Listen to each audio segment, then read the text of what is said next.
श्रमशक्तीचा सन्मान, हडपसर नालबंद मार्केटमध्ये असंघटित कामगार महिलांना साड्या, भांडी आणि रिक्षा चालकांना टिफिनचे वाटप, सन्मान सोहळा संपन्न.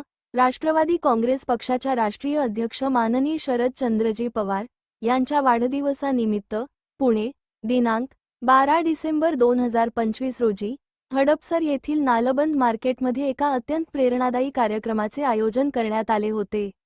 राष्ट्रवादी काँग्रेस पार्टी शरद पवार गटचे असंघटित कामगार पश्चिम महाराष्ट्रचे उपाध्यक्ष अरबाज फरीद खान नालबंद यांच्या वतीने असंघटित क्षेत्रातील कामगारांना सामाजिक आधार देण्याच्या उद्देशाने हा सन्मान सोहळा संपन्न झाला.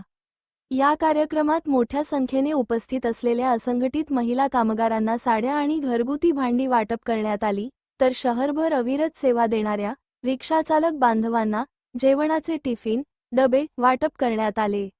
अरबाज फरीद खान यांनी यावेळी बोलताना असंघटित कामगारांच्या योगदानाबद्दल कृतज्ञता व्यक्त केली. आपले शहर आणि अर्थव्यवस्था ज्यांच्या मेहनतीवर उभी आहे, त्या असंघटित कामगार वर्गाला सन्मानित करणे हे आपले सामाजिक कर्तव्य आहे, असे मत त्यांनी व्यक्त केले.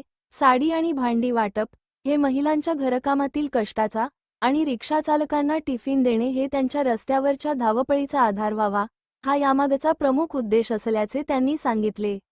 अरबाज फरीद खान यांच्या या उपक्रमामुळे असंघटित कामगारांना पक्षाकडून सामाजिक आणि भावनिक आधार मिळाल्याची भावना यावेळी उपस्थित लाभार्थ्यांनी व्यक्त केली. राष्ट्रवादी काँग्रेस पार्टी, शरद पवार गट समाजातल्या प्रत्येक घटकाला सोबत घेऊन काम करण्यासाठी कटिबद्ध असल्याचे या उपक्रमातून पुन्हा एकदा सिद्ध झाले. या कार्यक्रमात प्रमुख पाहुणे म्हणून माजी प्रतिनिधी विठ्ठल उर्फ नाना काटे हे देखील उपस्थित होते.